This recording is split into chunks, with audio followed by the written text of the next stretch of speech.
Welcome to the David and the Bear podcast. Let's have a good time. Yes, sir.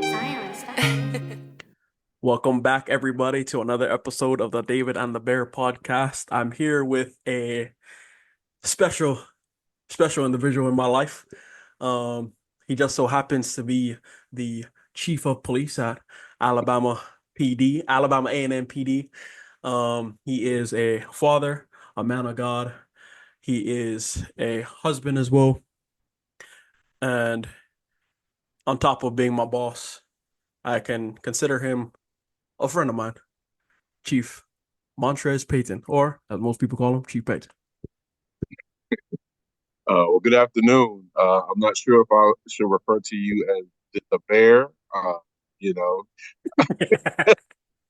I want to be, politically correct. But I thank you for the invitation, sir. I appreciate it, the opportunity to grace your podcast. And so, like I said, don't be too hard on me. But I'm looking forward to it. So, thank you again for the invite. Yes, sir. So I'm not sure if you've gotten the chance to listen to any of the episodes, but the big question before we ask all the questions is, where do you want to start? You want to start on a high, a low, middle ground? Hey, unfortunately, this job causes me to be quick on my feet. Uh, so whatever, however the spirit leads you, I will just fall in line, sir. So however you want to proceed, I'm here at your disposal, sir. You don't have to tell me twice. You don't have to tell me twice. So I guess just jumping right into the thick of it. What's one of your biggest challenges in life? Man, uh, I think honestly, life brings its myriad of challenges and different seasons of your life. Um, what I'm finding out in my current season is I still have a lot of work to do. Uh, God is still working on me, helping me, recognize my flaws, helping me to build myself up to what He's called me to be in this season. And unfortunately, those things only come through trial and tribulation. God is able to uh, put you in a position of uncomfortability Mhm. to see how you respond, to see that you will lean and depend on Him. That's kind of been my space that I've been in lately. Just really listening to God, letting Him order my steps. You can't control everything, but just being led by Him in all things. So, in my 43 years of life, this season that I'm in now is my toughest because it's a new season. I've never Mhm. experienced it before. Nothing that I've been through in the past has prepared me, but I haven't seen it before, and so I'm just really trusting and depending on God in this season of unfamiliarity. So me knowing you in this season of life as the chief of police, was police work something that you've always wanted to do, or like just something that kind of got thrown at you? I definitely didn't want to do it at all. And sometimes I still question it, right? Uh, but I spoke about before, when you get to a place of surrender, and I hope this is the type of format we can speak about God openly. Oh yeah. Uh, but when you get to a place of surrender, uh, and you start trying to do it your way, Hmm. God will put you on the path that He has for you. And so, literally, my journey started over 11 years ago on the side of the road. I broke down, had a beat up vehicle, and I was on my way to a temporary job, right? Couldn't find full time work, no Hmm. benefits. And I was just at a place of frustration. And so from that day forward, I was like, you know what? I'm sick of doing it my way. Um, God, however you want to move in my life, I'll follow. I'll do whatever you tell me to do. And this is the path that He put me on. I never had good influences in the profession, people that I could look up to and say, yeah, I want to be that. I really listened to what God wanted me to do. And it is the best decision I've ever made because there were some things that I needed from the profession to help me be better. And Hmm. so, like I said, it was not something I ever thought I would be doing. I did want to help people. That was always my focus in life, even as a youngster. But it was definitely not the path that I thought I would be on. So, yeah, if that answers your question. Yes, sir. So digging a little deeper, like where do you think where do you think Chief Payton would have went if not for policing. Uh, I have no idea, and that's the thing, and that's the beauty of this journey, um, Mm-hmm. because I really can't control it, right? Mm-hmm. You can't control the path. You can only trust. Mm-hmm. And so without having God as my foundation, without Him giving me the direction, I don't know where I Mm-hmm. didn't really have a plan or a purpose in that moment. Um, so it's really kind of hard to see the path that I was on, where that was leading to, if I didn't surrender to the will and way of Mm-hmm. God. Yeah, that's a great question. Well, I have to ask him when when I get a chance to see him, because I'd be interested to know. Because, like I said, ever since that conversation I had with him on the side of that road that day, my life has changed all for the better. Absolutely. So what do you think is your deepest regret in life? Mm. Uh, that's tough. That's tough. Because I don't believe in regret so Mm-hmm. much. Because I think everything has a purpose. 100%. Even the struggles have a purpose. So obviously some things I would have done differently. Well, but a lot of things were in my control, and so just getting on the personal front. So my biological father, I really never know my biological dad. Mm-hmm. Um, the last time I saw him when I was probably about 11 years old. I'm 43 now, so I know I look young, but I'm 43. Mm-hmm. Um, and so for me, even though I was only a child, is there anything I could have done better to try to create the relationship? Is there anything I could have done to, I don't know, put myself in a better position for him to receive me better? No, obviously, no child should have to think like that, but at the same Mm-hmm. time, there is a void in my soul because of that. Mm-hmm. He passed away when I was probably in my early 20s. So, like I said, I never got the chance to have that conversation. And so that will always go unresolved. You know Mm-hmm. what I'm saying? And so if that is a regret, I guess you could say that. But like I said, as a child, I mean, you should be put in that position. But if if it was for the benefit of my long term growth and development, then maybe that was something I could have done Mm-hmm. I feel like especially in today's day and age, a lot of kids go through that, like better. whether we want to admit it or not. And Yeah, it's yeah, personally it's sad because I've seen that happen to me in my life too. mm, So it's a it's a tough road to go down. But yeah, I feel like once you're able to like figure it out for yourself and like mm, realize that it ain't your fault, yeah, I think that's where the growth starts to happen. absolutely. And I think kind of going back to your first point, um, kind of the place that I'm in now, still finding myself, Mm, not really knowing that I've had an issue with the spirit of rejection. hmm Um, because for the longest I wanted to be a people pleaser, right? hmm I wanted, everyone to like me. I wanted to never feel that rejection because it cut really deep because of hmm that because of that relationship. You know what I mean? hmm And so really finding out in my relationship with God, like He has so many attributes, obviously, but for Him and me, our connection is I look at Him as my Father, hmm and so because of that, I approach it like that, our relationship like that, and so He filled that void, and hmm He's constantly filling that void um, that I had or have from my biological dad. So, but that's still a work in progress for me, even at 43, still trying to figure that thing out. But yeah, I'm excited about where that is taking me because obviously it's releasing me from some bondage that I didn't even know I had. hmm I like that. So flipping from the low to the high, what are you Yeah, passionate about? I'm passionate about people, man. And I think that was my my favorite thing about uh, my position that I'm in now hmm is that I get to work with a lot of different people, right? hmm A lot of different backgrounds, a lot of different upbringings. And even when I talk to our leadership team, I do speak about the business a lot, but I really speak about the spiritual of it. hmm how do we get certain individuals not to be just better police officers, security, dispatchers, but be better men and women Hmm. for themselves and for their families. And even as a leader, how do I set that standard? Hmm. And so I'm so passionate. That's what drives me each and every day. So I get joy out of seeing people develop in their professional life, but I love the breakthroughs in their personal.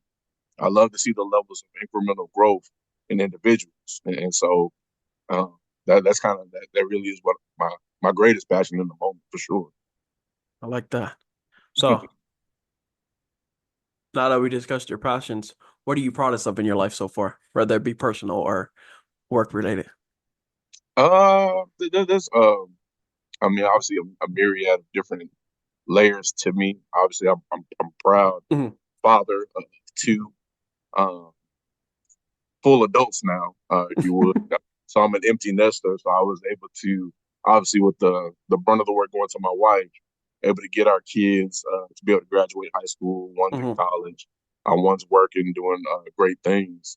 Um, so that's exciting. Been married over 20 years. That's a blessing. So I'm super proud of that. But obviously, just proud that um, my professional I'm in school right now. I Hmm. received my bachelor's 2 years ago. I'm working on my master's. I'm scheduled to graduate in December. A lot of that, I had to put my education on the back burner for my family. And Hmm. so I was able to pick that back up over these last couple of years. Simultaneously, Yes, obviously, when I sir. had this job, and so I had that added stress to my life, but at the same time, I was so driven to get it done because I know it was something I really wanted to do, and so being Hmm. able to do that from a personal standpoint brings me great gratification. And so, yeah, man. And from the spiritual standpoint, um, I go to a church here in Decatur, a Lifeline Church in Decatur, been in existence 8 years. Um, so I was able to assist from that first year of its Hmm. onset to help assist in building what is currently a great ministry, playing my little role.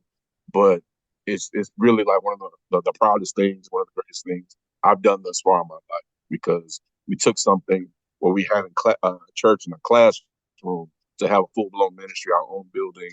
I'm a deacon there. So yeah, man.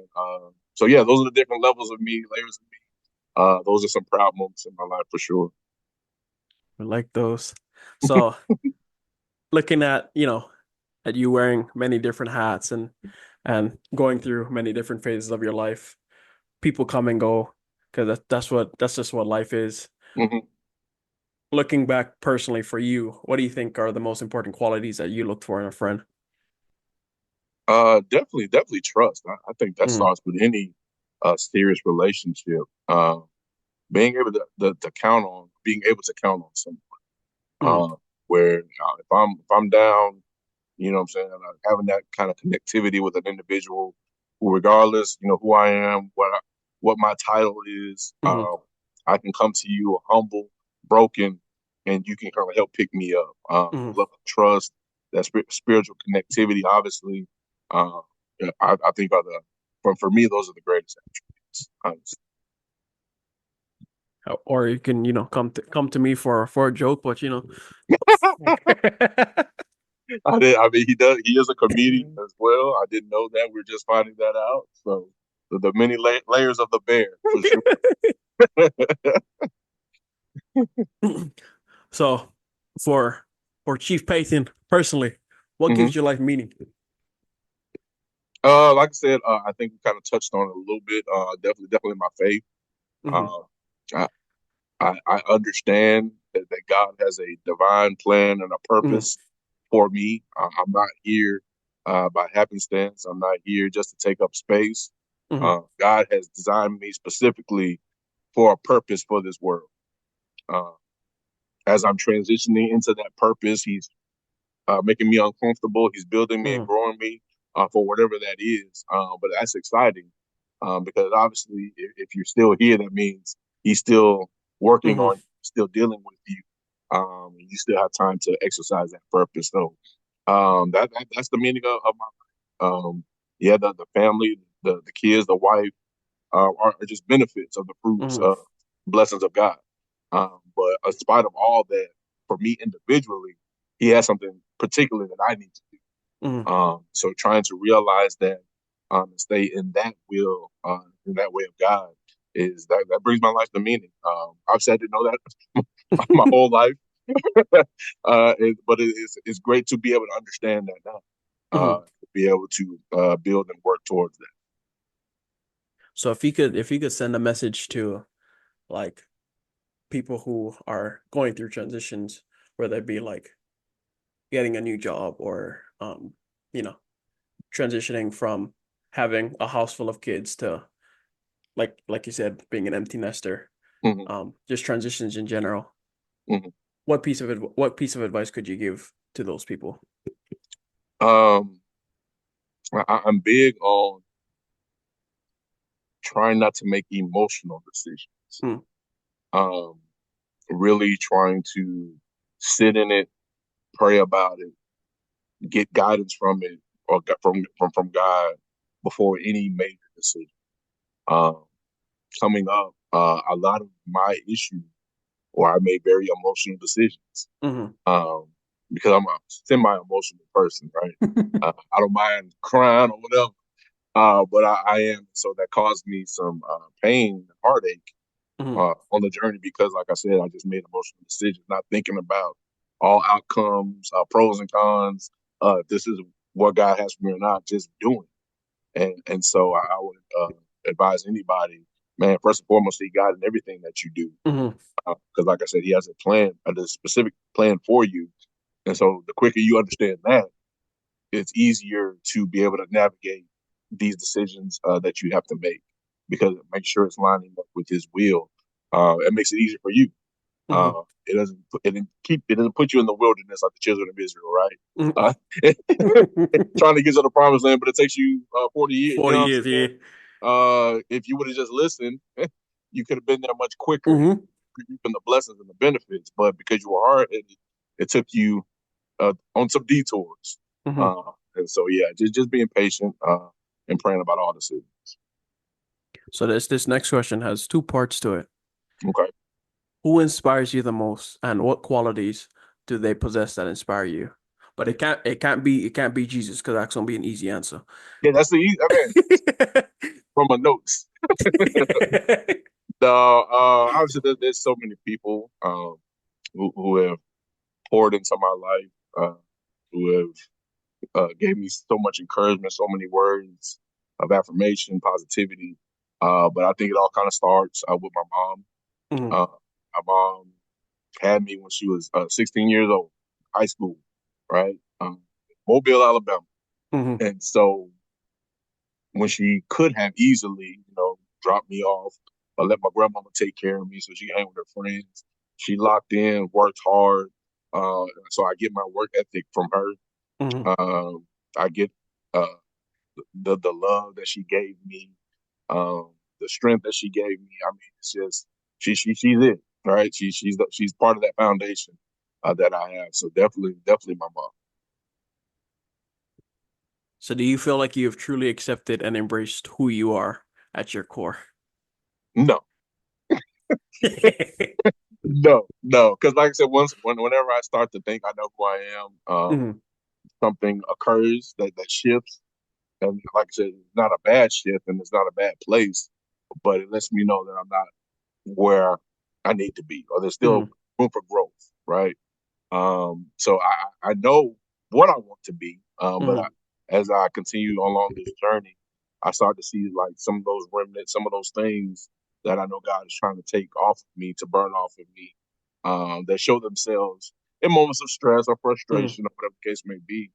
But I'm not a finished product, but I feel good about the place that I'm in. So continue to work at each and every. So I know as a at least on a TV show, chief of Mm, police always gives a spiel about things that are happening in their within their precinct and all that kind of stuff when big things happen. mhm. So picture yourself in like a Blue Bloods TV show, right? Yeah, yeah, yeah. If you could send a message to a large group of people, but you get to pick who the people are. So who would those people be? And what would your message say? Oh man, that's deep. Um, I know it's kind of it's not it's kind of crazy. Because I know a lot of people associate me with the position, right? Hmm. But I don't look at it like that. That's just a thing that I do. Hmm. Uh, it's a wonderful job. It's a great opportunity to be a leader of men. Um, but I think that the biggest thing is, especially in a leadership position, uh, you just have to be careful, right? Hmm. Careful what you pour in Hmm. to people. Um, I think that's the biggest thing I stress even now is yeah, we're leaders, but what are you pouring into your people? Hmm. Uh, in this particular profession, we see what it is on TV, we see it on the media, on the news about bad officers, this and that. Um, but a lot of those circumstances started with a bad seed Yeah. uh, that was poured in. Um, so we have to always question and ask ourselves, what are we pouring into people? Hmm. If I say my greatest thing that I enjoy most is the development and grooming of people, what does that look like? Um, because I got to do that without an agenda. I can't Hmm. do it on a power trip, and so that's the biggest thing. If you're going to be a leader, because God's called us to be set apart, He's Hmm. called us to be a leader for Him. But what are we portraying? What are we giving? What are we pouring into the world? Um, and so just be careful what you pour. Careful what you. I think that's gonna be the title. Be careful what you pour. There we go. We got it. Um. So think back to a time that you truly felt transformed. How Hmm. did you change and why? Man, I think I just changed some stress. I Hey, think I T-Pain, we ain't talking about stress by your kids now. You know what I'm yeah, yeah. I think yeah. Like I said, I think those uncomfortable moments saying? sometimes change you unwillingly. Hmm. You see what I'm saying? Because sometimes you just don't have the control. Hmm. You want to control everything, right? You want to control every aspect Oh, of your life. 100%. There's some things that you can't dictate. Hmm. Uh, and so in that, like I spoke on before, you gotta build those levels, layers of trust in the unknown of what God has for you. And so those are the biggest things when you surrender and you just give it over, and then it works out in your favor. Hmm. So how can I not continue to surrender and Hmm. allow Him to be who He is? And I get more comfortable doing that because He continues to show me each and every time that He's going to work it out, regardless Oh, what it looks like, 100%. feels like now. And so those are the things I'm like, man, that's what really transformed my whole mindset. Hmm. Um, Knowing that I have a Father who loves me, and regardless what it is, even if I messed up, I can go to Him, repent on that. But at the same time, He has a plan. I have to follow the plan, and it's always going to work out for my good. There's nothing in life that is 100%, but Hmm. trusting in God will always get me to where that 100%, if you would, Oh, if that makes 100%. sense. Yes, sir. So if you could go back in time to young you, whether Mm, it be at the age of 11 mm, or 20 something when your dad had passed away, or even at that time of, you um being at that 11-year mark before mm, um you're at the point where you're at now. If you could tell younger you one thing, what would that be? What would that thing be? mm. Man, those 11s were stacking up right there. Uh, man, I think for sure, like I said, when I go back to that 11-year-old me, um, full of life, full of promise, um, but just wanting to have a conversation with my dad Mhm. about all, because like I said, prior to that, when I was 11, I hadn't seen him probably for 5 years. Mhm. And so at that time, I was playing sports. Uh, I was tough at that running back Mhm. position. I was a good running back, doc. now I had accomplished so much that I was proud of myself. Mm-hmm. Um, and I wanted to be able to share that with my dad when I saw him. Mm-hmm. But when he told me, when I saw him face to face, my uncle, we had walked over to his house to see him. And when we get there, he's like, man, my uncle talking to my dad, hey, that's your son right there. And he told me to my face, an 11-year-old, I don't have a son. We literally look identical, right? Mm-hmm. And so I wish I would have asked him, well, why do you say that? Mm-hmm. I don't want anything. Mm-hmm. I just want a relationship. I just want to talk. I just want to commune. Why would you say that? Mm-hmm. But I really shut down because it really, I mean, it's like a Mike Tyson uppercut. It Mm-hmm. just took all the wind out of my sails. And so um, I wish I would have asked him why. I wish I would have pushed it more Mm-hmm. instead of just sitting in my sorrows, even at 11. Um, but yeah, man, if I could go back and just say anything to myself at that time, hey man, God loves you. Mm-hmm. In spite of how you feel right now, God loves you so much. And even in your pain, He still has a purpose for you. Yes, Um, sir. so yeah, man, if just some level of encouragement, that would have been great in that moment. But I didn't have that, so I would do that to myself, encourage myself. So that's a perfect segue into the last two questions that I'm gonna Okay. ask is if you wrote a story about your pain or your life, what would the last sentence be? Mm. And it's kind of crazy, man. It's like as I have moments, God Mm-hmm. will give me a word. I'll be coming as a word Mm-hmm. listening to a pastor, and he'll drop something in my spirit, or drop something on the YouTube or a song. Um, I just want to make sure I say it right. That even in my trauma, God still had a purpose. Mm-hmm. That would be before I concluded with something else. But even in my pain, even in my frustration, even in my not knowing what my life would be, what direction I was heading, God still had a purpose for me. Uh, yeah, I think that, I mean, yeah, 'cause that's kind of the space I'm in right now. Mm-hmm. Um, that in spite of it all, there's still purpose to my life. So yeah, Well, I said I was gonna ask you two more questions, that but what you said. I'm gonna add another question on the back Hey, half of man, that. you supposed to go easy on me. So, this is the last two questions, I promise. Okay.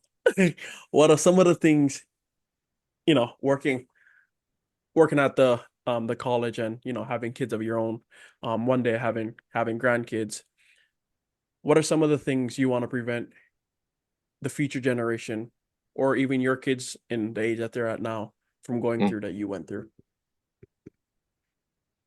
I just want them to see themselves. Hmm.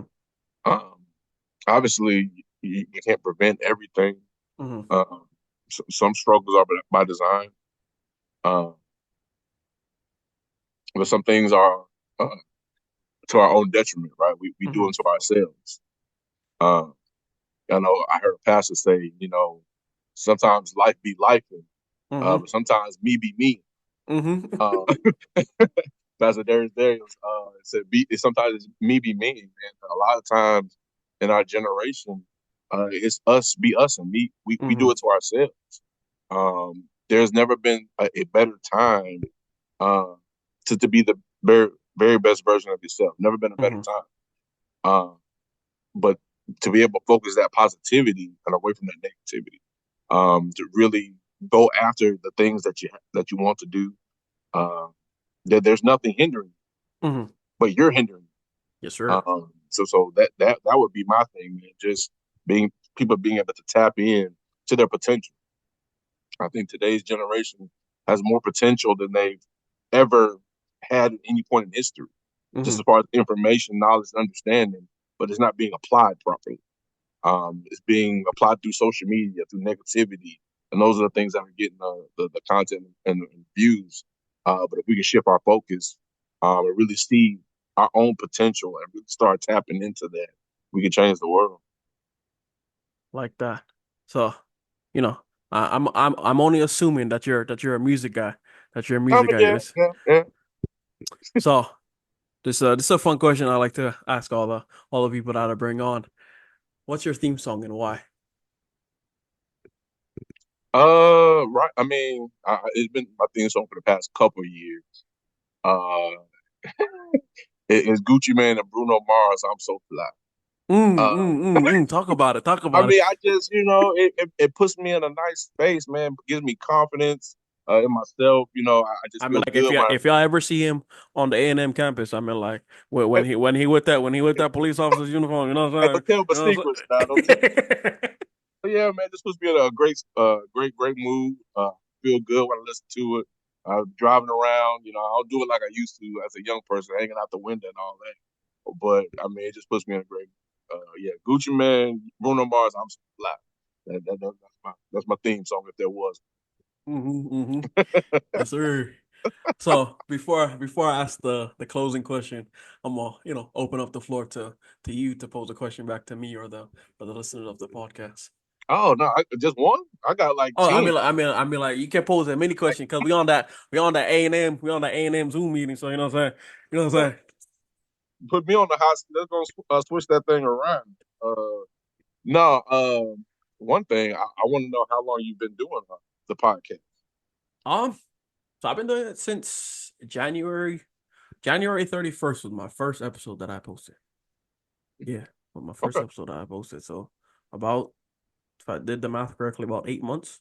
Hmm. Um, and then I went. My first three episodes were just me by myself, and then I branched off to my mentor was my first actual interview type of thing, Hmm. and then after that, I just kind of slowly started just sending the text here, sending the text there, and Yeah. then one of my episodes I was very proud of was I was upset with myself about the execution of like the questions and whatnot.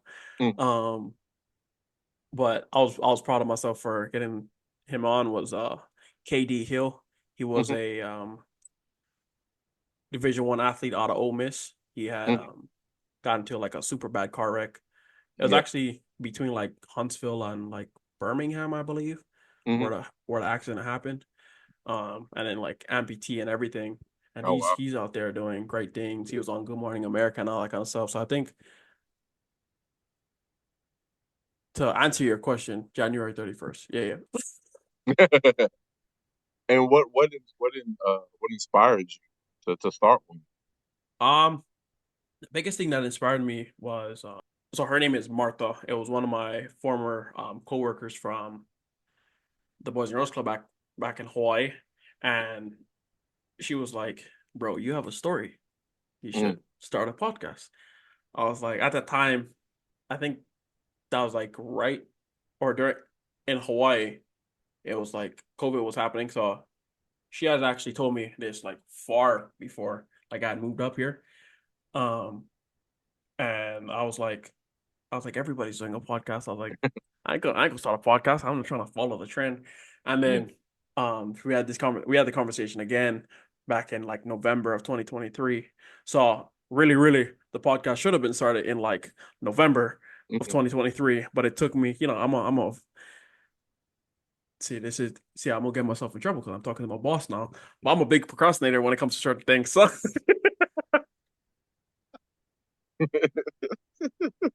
but I was like, I really don't want to do this. I'm gonna just put it to the side, put it off. And then eventually she just got on me and whatnot. And then I started the podcast. She was a very big reason on like why the podcast actually got started. Hmm. But I guess to dig a little deeper, um,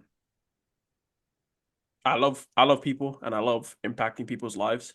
And I think the biggest thing that um where I'm holding what I'm holding the podcast to now is allowing people a safe space to be vulnerable, even though, they know that the podcast is gonna be aired out for, the whole world to get a look at, but allowing them to feel vulnerable, um, and allow them to be uncomfortably comfortable. Mm.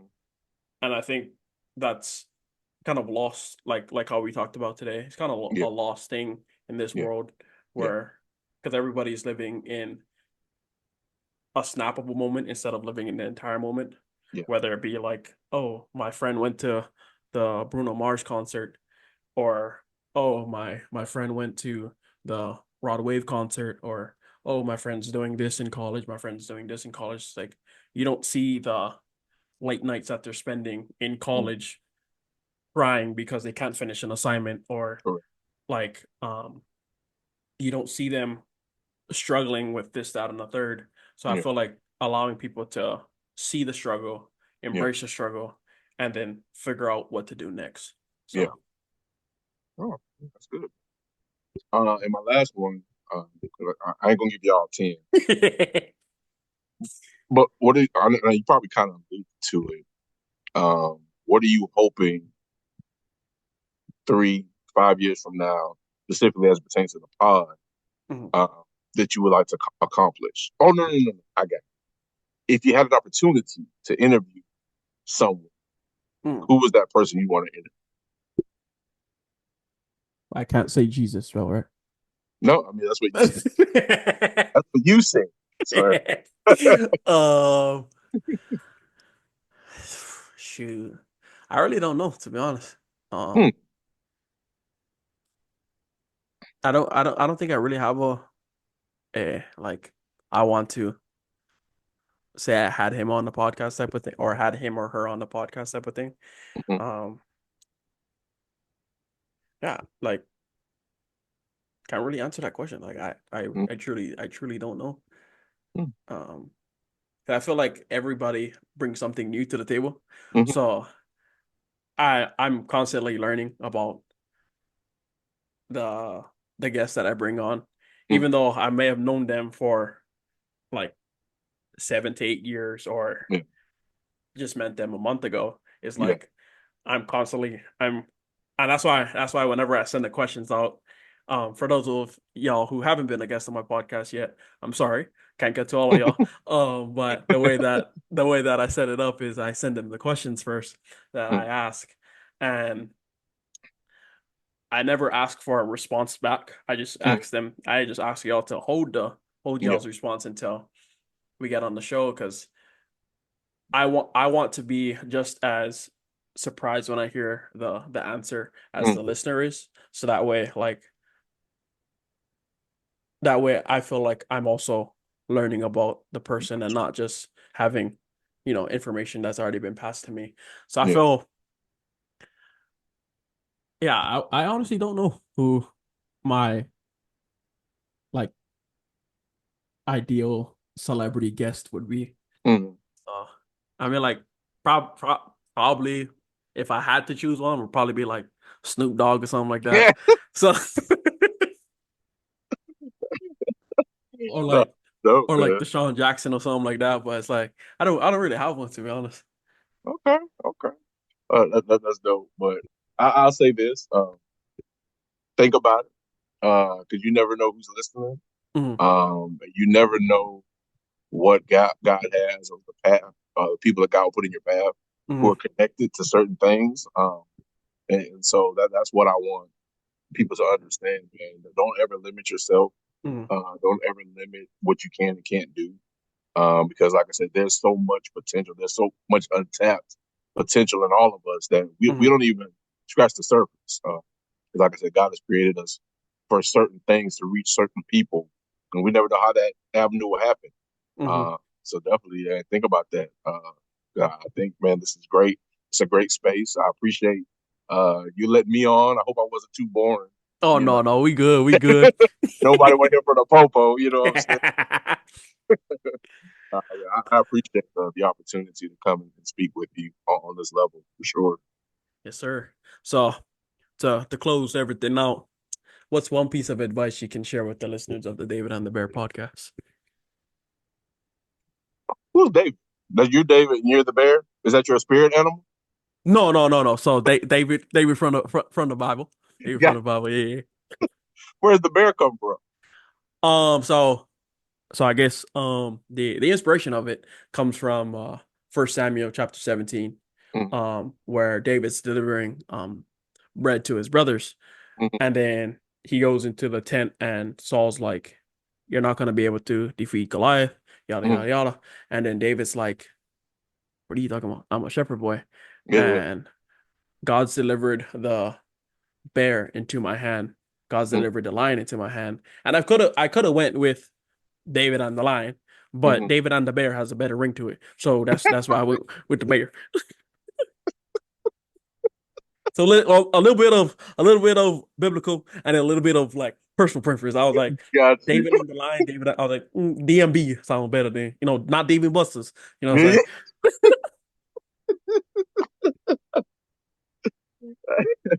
No, I love it, man. It's a great title. I just want to ask the origin story, if you would. I didn't know if were a bear in another lifetime. I didn't know. Oh no, no. I mean, like I was trained fighting bears all my life. You know what I'm saying? That's just, Oh no, man. So repeat the question for me real quick, just so I make sure I answer it yeah, I properly. got you. What's one piece of advice you can share with the listeners of the David and the Bear podcast? Oh, like I said, I think we kind of summed it up. It doesn't matter what it looks like on today. You're still here. Mm, So if you're still here, there's still a plan for you. Uh, like I said, a lot of people didn't wake up on today, but like I say, God specifically woke you up for a purpose. mm. Uh, and I start operating in that purpose. So because of that, there's still time to get it right, still time to change your life. If you are on a different path, but just know, like I said, God created you for a special reason. So it's time to start walking in that purpose, man, being and living our very best lives. We like that. So thank you, Chief, for hopping on the podcast with us. We do Appreciate appreciate it. And appreciate you. if y'all ever make it to the A&M campus, y'all better be going to school there, because if not, we will trespass you. That's no questions about it. But if y'all are ever around the A&M campus for whatever reason, and y'all just happen to see a few SUVs in the parking lot, that means Yeah, Chief's in. So yeah. uh feel free to drop by, say hi. I'm not opening up the door to our DPS office, No, but we're not doing that. But no, we ain't doing none of that on it. But yeah, if y'all just see him around, be sure to say hi. He's a amazing individual. Like I said, he runs an amazing show at the at Department of Public Safety for Alabama A&M from the top down, because it always starts with the top. So we appreciate you. And if appreciate y'all you. are sitting next to somebody listening to the podcast, be sure to tell them that you love them. We'll catch you in the next one. Thank you for listening to David on the Bear podcast. Thank you for listening to the David and the Bear podcast, where every story ends in victory. Yes, sir.